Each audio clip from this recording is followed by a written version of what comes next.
मार्ग पर चलने में प्रमाद कर दिया। बुद्धि से खूब समझ लिया, थोड़ा बहुत अनुभव से भी समझ लिया कि मुझको धर्म के रास्ते चलना चाहिए, इसमें प्रमाद नहीं करना चाहिए। प्रमाद करूंगा तो धर्म में पुष्ट कैसे होऊंगा।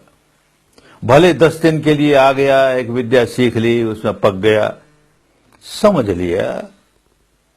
किसी 10 दिन के शिविर में सम्मिलित हो करके भली भांति समझ लिया कि ये कैसी विद्या है और इस विद्या के कैसे परिणाम आते हैं, खूब समझ लिया। अनुभव से भी समझ लिया, परिणाम अच्छे आए हैं। 10 दिन शिविर करके बात समझ में आ गई, विद्या समझ में आ गई, कैसे काम करना चाहिए ये भी समझ में आ गया। फिर घर जाकर के रोज करना होता है ना। कहीं जाकर हम आसन सीख आए, प्राणायाम सीख आए, बस सीख लिया ना, अब तो मैं शरीर से एकदम स्वस्थ रहूंगा। अरे सीखा किस लिए कि उसका रोज अभ्यास करेगा।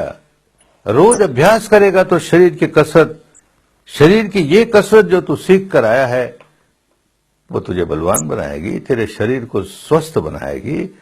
और घर आकर करेगा नहीं, केवल सीख ही आया ना, तो क्या मिलेगा। ठीक इसी प्रकार मन की कसरत है, कहीं जाके सीखनी होती है, जानकार आदमी के पास सीखनी होती है।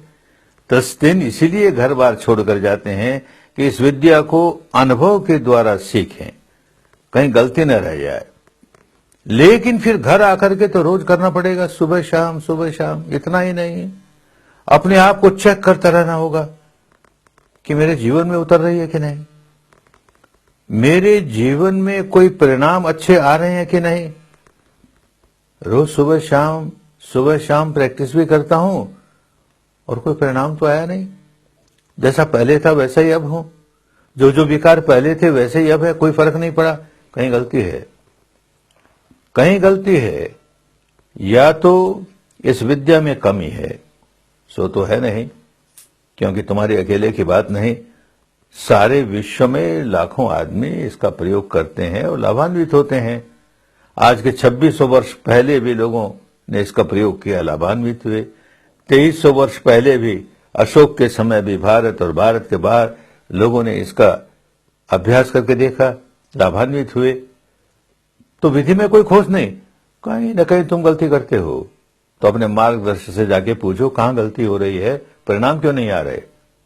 या परिणाम इसलिए नहीं आ रहे कि तुम सुबह शाम का अभ्यास नहीं कर रहे। तो भाई कोई चमत्कार नहीं है, कोई जादू नहीं है, काम करना होता है तो परिणाम आता है। एक विद्या सीख कर आए हो, अब रोज इसका अभ्यास नहीं करोगे और दिन भर जो हमारी जीवनचर्या है, दिनचर्या है, उसमें सजग नहीं रहोगे तो लाभान्वित कैसे होगे। उसमें प्रमाद करने लगे तो लाभ नहीं होगा। कोई न कोई बहाना, अरे आज तो बहुत सर्दी है, आज नहीं करते हैं, कल कर लेंगे। आज तो बहुत गर्मी है, नहीं करेंगे। आज तो बहुत वर्षा है, अरे आज तो बहुत आलस है। आज तो वो काम करना जरूरी है, आज तो उससे मिलना। कोई न कोई बहाना जिससे रोज की साधना छूट जाए, सुबह की छूट जाए, शाम की छूट जाए, तो लाभ कहां से होगा। इसी को प्रमाद कहा। अपमादेषु धम्मेन, धर्म में प्रमाद नहीं हो, बिल्कुल प्रमाद नहीं हो। भगवान के अंतिम बोल, अप्रमादी रहो, अप्रमादी रहो, प्रमाद मत आने दो, सफलता ही सफलता मिलेगी। अरे समझो तो कितना बड़ा रतन मिला है तुम्हें। ठीक ही कहा गया, बुद्धुपादो दुर्लभो लोकस्मिन्। बुद्ध का उत्पाद होना, बुद्ध का उत्पन्न होना, किसी व्यक्ति का सम्यक संबुद्ध बन जाना दुर्लभ बात है, आसान नहीं है।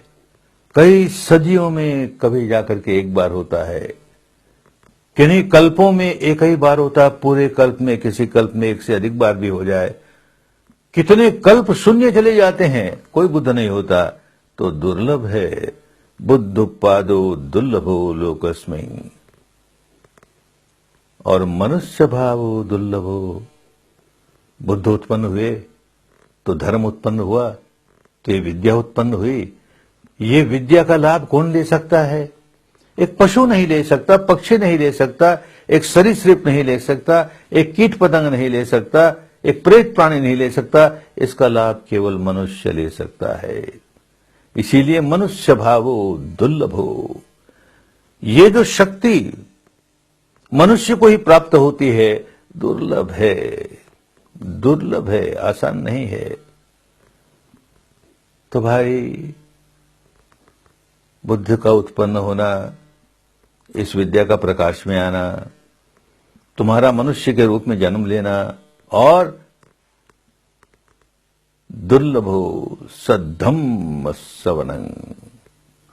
मनुष्य भी है, बुद्ध की उत्पत्ति भी हुई, और धर्म सुना ही नहीं।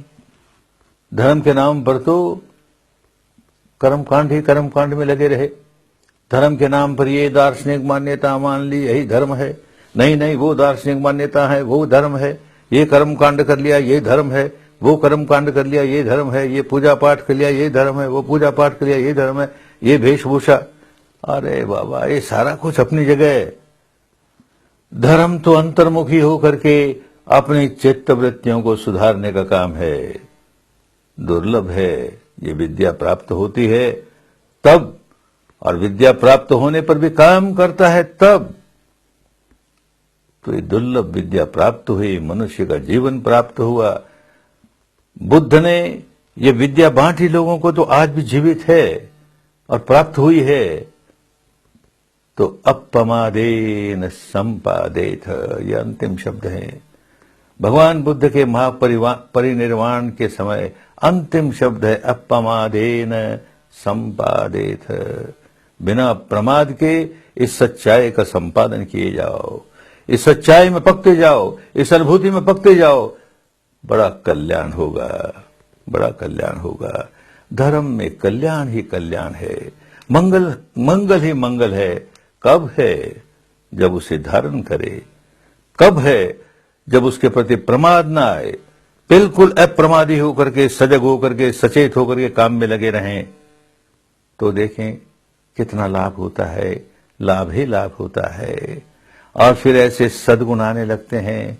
गारवोचय, गारवोचय, गौरव। अरे जहां से विद्या मिली, उस बुद्ध के प्रति गौरव, उस परंपरा के प्रति गौरव, अपने मनुष्य भाव के प्रति गौरव, इस विद्या के प्रति गौरव। तो क्या होता है? जब आदमी में गौरव भाव आता है तो औरों के प्रति, गुरुजनों के प्रति सत्कार होता है, बड़ों के प्रति सत्कार होता है, विद्या के प्रति सत्कार होता है। और सत्कार जब करता है तो बदले में सत्कार मिलता है। नियम प्रकृति का, सक्कत्वा सक्कतो होती। सत्कार करता है, सत्कार मिलता है। गरु होती से गारवो। मन में गौरव भाव जागता है, धर्म के प्रति गरिमा का भाव जागता है, महिमा का भाव जागता है। तो अपने को भी गौरव प्राप्त होता है, अपने भी महिमा बढ़ती है।